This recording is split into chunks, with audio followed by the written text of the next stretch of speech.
16 जनवरी 2026 की रात नोएडा सेक्टर 150 के एटीएस ली ग्रैंडियस रोड के पास करीब 1 बजे एक मोबाइल फोन में रिकॉर्ड हुई वीडियो 27 साल के युवराज मेहता के जीवन के आखिरी पलों को कैद कर रही थी।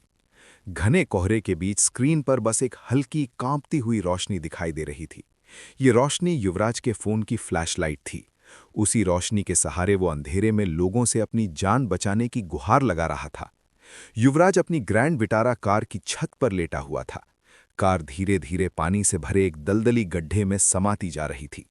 वीडियो में एक दमकल कर्मी भी दिखाई देता है जो कमर में रस्सी बांधकर और स्विमिंग ट्यूब के सहारे पानी में उतरने की कोशिश करता है।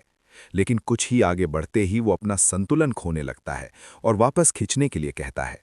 वो बताता है कि पानी बहुत गहरा है, पैर जमीन तक नहीं पहुंच रहे और तेज बहाव उसे पीछे खींच रहा है।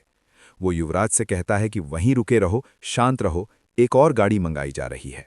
ये वही पल था जब उम्मीद और बेबसी आमने सामने खड़ी थीं।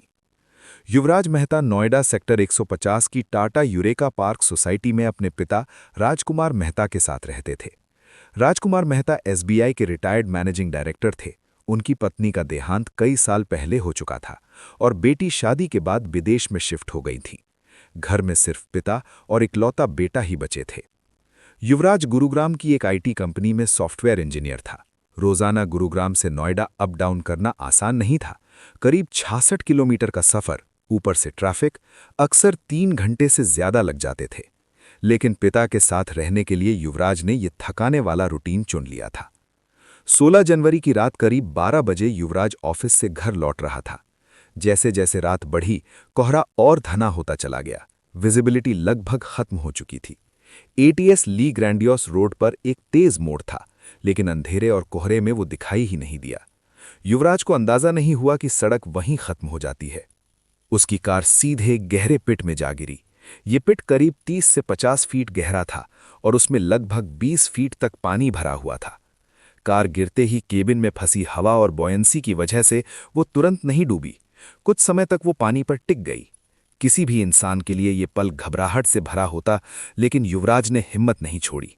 उसने सीट बेल्ट खोली, सनरूफ के रास्ते बाहर निकला और कार की छत पर लेट गया ताकि कार धीरे धीरे डूबे और उसे वक्त मिल सके।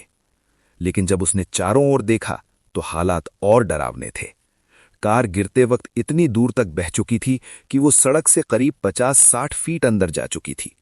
युवराज को तैरना नहीं आता था। उसने पानी की गहराई नापने की कोशिश की, लेकिन नाकाम रहा। रात 12:20 पर उसने अपने पिता को कॉल किया। फोन उठते ही उसने कहा, पापा, मैं नाले में गिर गया हूं, मैं मरना नहीं चाहता, प्लीज मुझे बचा लीजिए। राजकुमार मेहता के लिए ये शब्द किसी सदमे से कम नहीं थे। उन्होंने बिना वक्त गवाए सोसाइटी ग्रुप में मदद के लिए मैसेज किया और पड़ोसियों व सिक्योरिटी गार्ड्स के साथ युवराज की लोकेशन की तरफ दौड़ पड़े। हादसे की जगह सोसाइटी से सिर्फ 200 मीटर दूर थी, लेकिन घना कोहरा सब कुछ निगल चुका था। जब वे जोर जोर से चिल्लाने लगे तो जवाब में युवराज की आवाज सुनाई दी। आवाज आ रही थी, लेकिन बेटा दिखाई नहीं दे रहा था। राजकुमार के कहने पर युवराज ने फोन की फ्लैशलाइट ऑन की।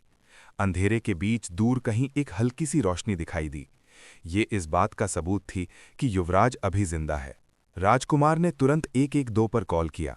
कुछ ही देर में वहां लोग इकट्ठा होने लगे, लेकिन मदद करने की बजाय ज्यादातर लोग मोबाइल निकालकर वीडियो बनाने लगे। राजकुमार हाथ जोड़कर उनसे मदद की गुहार लगाते रहे।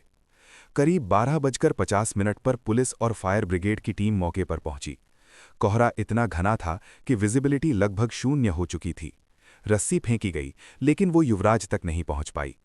क्रेन मंगाई गई, लेकिन वो भी सिर्फ 30-40 फीट तक ही जा सकी, जबकि कार उससे कहीं आगे थी। बहाने सामने आने लगे। पानी बहुत ठंडा है, नीचे सरिया हो सकता है, दलदल है। कोई भी आगे बढ़ने को तैयार नहीं था। एक दमकल कर्मी हिम्मत करके पानी में उतरा, लेकिन झाड़ियों और दलदल की वजह से वो भी ज्यादा आगे नहीं बढ़ सका। समय बीतता जा रहा था। युवराज करीब 80 मिनट तक पानी में फंसा रहा। वो लगातार चिल्ला रहा था, मुझे बचा लो, कार डूब रही है। उसका पिता अपनी आंखों के सामने अपने बेटे को धीरे धीरे डूबते देख रहा था। करीब 1:15 एसडीआरएफ की टीम पहुंची, लेकिन उनके पास न लाइफ जैकेट थी, न थ्रो रोप, न इन्फ्लेटेबल राफ्ट। सबसे हैरान करने वाली बात यह थी कि टीम में कोई भी ढंग से तैर नहीं पा रहा था। सब बस खड़े होकर देखते रहे। इसी बीच वहां से गुजर रहा एक फ्लिपकार्ट डिलीवरी एजेंट मुनिंदर आगे आया। वो न पुलिस का हिस्सा था न किसी रेस्क्यू टीम का, फिर भी उसने रस्सी ली और पानी में उतर गया। करीब आधे घंटे तक वो युवराज को ढूंढता रहा, लेकिन तब तक फ्लैशलाइट बुझ चुकी थी। शायद तब तक बहुत देर हो चुकी थी। रात 1:55 पर एनडीआरएफ की टीम पहुंची। सुबह करीब 4:15 बजे युवराज का शव पानी से बाहर निकाला गया। अस्पताल ले जाया गया, लेकिन डॉक्टरों ने उसे मृत घोषित कर दिया। इसके बाद सवाल उठा, इस मौत का जिम्मेदार कौन है? जिस सड़क पर यह हादसा हुआ वहां न स्ट्रीट लाइट थी, न रिफ्लेक्टर, न चेतावनी बोर्ड, न मजबूत बैरिकेड। सिर्फ एक नीची और कमजोर दीवार थी जो 15 दिन पहले एक ट्रक की टक्कर में टूट चुकी थी। उस दीवार को न ठीक किया गया, न सुरक्षा बढ़ाई गई। जांच में सामने आया कि ये जगह एक अधूरा स्पोर्ट्स सिटी प्रोजेक्ट थी। बेसमेंट की खुदाई अधूरी छोड़ दी गई थी, जिसमें सालों से पानी भरता रहा। डेवलपर और अथॉरिटी दोनों को इस खतरे की जानकारी थी। लिखित शिकायतें दी गईं, सांसद तक ने पत्र फॉरवर्ड किया, लेकिन कोई ठोस कार्रवाई नहीं हुई। जब सिस्टम की नाकामी उजागर होने लगी तो गवाह मुनिंदर के बयान बदलवाए गए। उसे हिरासत में रखकर डराया गया और जबरन दूसरा वीडियो रिकॉर्ड कराया गया। इसके बाद युवराज को शराब के नशे में दिखाने की कोशिश की गई, लेकिन पोस्टमार्टम रिपोर्ट में उसके खून में अल्कोहल का कोई निशान नहीं मिला। युवराज की मौत कोई अचानक हुआ हादसा नहीं थी। ये सालों की लापरवाही, गलत प्लानिंग और सिस्टम की चुप्पी का नतीजा थी। एक आम आदमी की जान जिसे आखिर में सिर्फ एक शब्द देकर फाइल बंद करने की कोशिश की गई, एक्सीडेंट।